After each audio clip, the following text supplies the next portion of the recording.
संदेश खली बंगाल हिंसा को लेकर पश्चिम बंगाल में सियासत चरम पर है, उबाल पर है। बीजेपी राज्यपाल से मुलाकात के बाद अब कोर्ट जाने की तैयारी में। गृह राज्य मंत्री निशित प्रामाणिक ने ममता सरकार को सीधी चेतावनी देते हुए कहा है कि अगर राज्य सरकार से हालात नहीं संभल रहे हैं तो केंद्रीय गृह मंत्रालय इस मामले में फैसला देगा। प्रामाणिक ने कहा है कि पश्चिम बंगाल में कानून व्यवस्था पूरी तरह से चरमरा चुकी है। ममता बनर्जी खामोश हैं तो महिलाओं के साथ हुए अन्याय पर जवाब कौन देगा? कि बंगाल में लॉ एंड ऑर्डर पूरी तरह से कोलैप्स्ड हो चुका है और सबसे बड़ा जो विषय है, बंगाल पे एक जो मुख्यमंत्री महिला होते हुए आज इस तरह से महिला के ऊपर जो है टॉर्चर हो रहा है और माननीय मुख्यमंत्री म्यूट स्पेक्टेटर की तरह चुपचाप बैठे हुए हैं। मुझे लगता है इससे बड़ा शर्म की बात हो ही नहीं सकता। बंगाल में पूरी तरह से जो है यहाँ पर लॉ एंड ऑर्डर जो है ये पूरी तरह से कोलैप्स्ड हो चुका है और मैं ये कहना चाहूँगा कि इस समय में बहुत गंभीरता से सोचना चाहिए और जो है पुलिस प्रशासन को सटीक जो है निर्णय लेना चाहिए और सटीक तरह से काम करना चाहिए। क्योंकि संदेश खली, संदेश खली जहां जीना मरना सांस लेना सब कुछ दावा है कि वर्षों तक एक शख्स के इशारे पर ही होता रहा। पश्चिम बंगाल का वो संदेश खली जहां आरोप है कि सिर्फ टीएमसी के शेख की चलती रही। देश का वो संदेश खली जहां बंगाल से लेकर दिल्ली तक के बीजेपी नेता पहुंचने से रोक दिए जाते हैं। भारत का अंग संदेश खली जहां मानो तंत्र किसी और का पहले से चलता रहा हो और अब भी उसी के खौफ में संदेश खली देख रहा है सब कुछ। आज तक की टीम संदेश खली तक पहुंची है जहां दमन हुआ, शोषण हुआ, लेकिन किसी को कुछ नहीं बोलने की इजाजत दिया गया।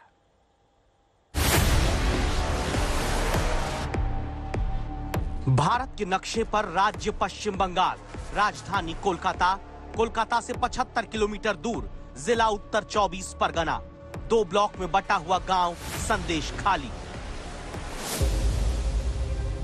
जो इस वक्त लोकसभा चुनाव से पहले सबसे ज्यादा सुर्खियों में आया हुआ है।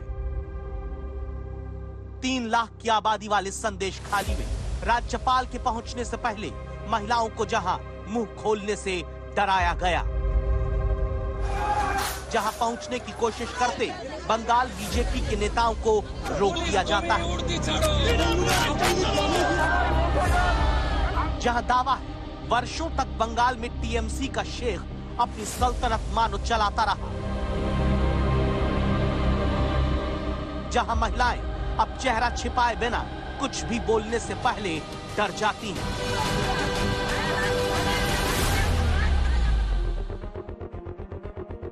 जहां आरोप है कि तृणमूल कांग्रेस का पार्टी दफ्तर ही शोषण का सेंटर वर्षों तक बना रहा।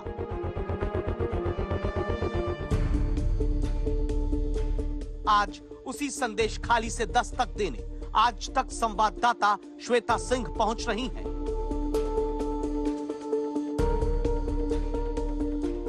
आज तक के जरिए देश के हर दर्शक को यह बताने और दिखाने कि क्या राजनीति में रसूख का टिकट अपने हाथ में होने की वजह से जनता की सुरक्षा, सुख और शांति को चिल्लर की तरह बिखेर दिया गया। देश में इंसाफ के लिए किनारे पर मानो खड़ा कर दिया गया है पश्चिम बंगाल का संदेश खाली, जो वाकई में किनारे पर ही है, जहां तक जाने वाली नाव में बैठे चेहरे अपने भीतर भय, भ्रम, असमंजस, कौतूहल, जिज्ञासा सब कुछ एक साथ समेटे नजर आते हैं। कोलकाता से संदेश खाली का रास्ता मुश्किल से 75 किलोमीटर है, लेकिन यहां पहुंचने में लगभग 3 घंटे लग जाते हैं, क्योंकि आपको एक नदी पार करके जानी। यहाँ पर आम गांव वाले भी जो हैं उन्हें अपनी इस तरह से बाइक्स को लेकर या बाकी सामान को लेकर ऐसे ही किसी नाव पर सवार होकर दूसरे छोर पर जाना है। यहाँ तक कि जो सुरक्षा बल है उन्हें भी ऐसी ही किसी नाव में सवार होकर जाना पड़ रहा है। इतने सालों बाद भी इस गांव की जो कनेक्टिविटी है, जो संपर्क है बाकी के हिस्से से, वो इसी तरह के एक नाव पर निर्भर है। जिस संदेश खाली की तरफ जाती आज तक संवाददाता श्वेता सिंह को आप अभी देख रहे हैं, इसी संदेश खाली तक पहुंचने के लिए बीजेपी की फैक्ट फाइंडिंग टीम जब कोलकाता से आगे बढ़ती है तो उसे पश्चिम बंगाल की पुलिस रोक देती है। सुनिए यहाँ क्या बातचीत हुई। चलिए आपके आगे हाथ जोड़ रहे हैं, हम उन महिलाओं को न्याय देने दीजिए। हमें ये लगता है कि उन महिलाओं के साथ अत्याचार होने में कहीं आप लोग यहाँ की लोकल पुलिस भी मिली हुई तो नहीं है? पुलिस का भी पोल न खुले, ये जाने देना नहीं चाहती। ये टीएमसी के गुर्गे और ये पुलिस सब बराबर है। आपके प्रोटेक्शन में हम लोग जा सकते हैं, आप ले चलिए। आप महिला हो, हम महिला हैं, जाएंगे महिला की बात सुनने। ये कौन सा है कि आप मिलने ही ना दो? ये तो आप लोग अगर सजग होती तो शायद ये ना होता। कैसी महिला आप है कि थोड़ा सा आपके पास जमीन नहीं है? महिला ममता की प्रतिमूर्ति होती है। आखिर क्यों सच जानने के लिए जाती बीजेपी की टीम रोकी गई? ताकि सियासत ना हो या फिर सच छिपा लिया जाए, सच की दस्तक देश के सामने आए। इसीलिए श्वेता सिंह संदेश खाली गांव कोलकाता से 3 घंटे की दूरी तय करके पहुंची, उसी संदेश खाली में जहां आज आपको पता चलेगा क्या संदेश खाली में हिंदुओं को धर्म के आधार पर चुनकर निशाना बनाया जाता रहा? क्या संदेश खाली में रोहिंग्या घुसपैठिए हैं और हिंदू नागरिक पीड़ित? संदेश खाली में क्यों ममता बनर्जी चाहती हैं कि चेहरा दिखाकर पीड़ित बोले? संदेश खाली में क्यों पीड़ितों को अपना चेहरा छुपाकर ही बोलना पड़ता है? संदेश खाली में कौन है वो चेहरा जो अपना मुंह ढके बिना मुख्यमंत्री के सवालों का जवाब देना चाहता है? संदेश खाली के लोग क्यों अपने कपड़ों तक से पहचान छिपाकर अपना दर्द बताना चाहते हैं? संदेश खाली में आखिर क्यों विपक्षी दलों के नेताओं की एंट्री बैन करके रखी गई? क्या संदेश खाली के टीएमसी दफ्तर में महिलाओं का शोषण किया जाता रहा? क्या संदेश खाली में आरोप लगाने वाली महिलाएं संघ या बीजेपी की समर्थक हैं? क्या संदेश खाली में आरएसएस का कोई गढ़ है? आखिर क्यों संदेश खाली की महिलाएं वर्षों से सहते अत्याचार पर अब बोलना शुरू की हैं?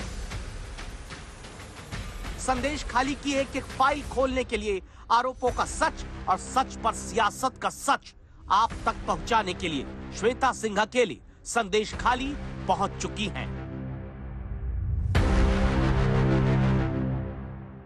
दीदी आपने की तृणमूल समाज कब्जा कर लिया, चेहरा दिखाने से डर लगता है कि आपको फिर आप पर और अत्याचार। देर रात में पार्टी ऑफिस में आने के लिए हाँ। ममता दीदी ये सब सुनेंगी तो वो आप लोग के साथ खड़ी हो। अब कैसे आप लोग को लग रहा है कि इंसाफ मिले?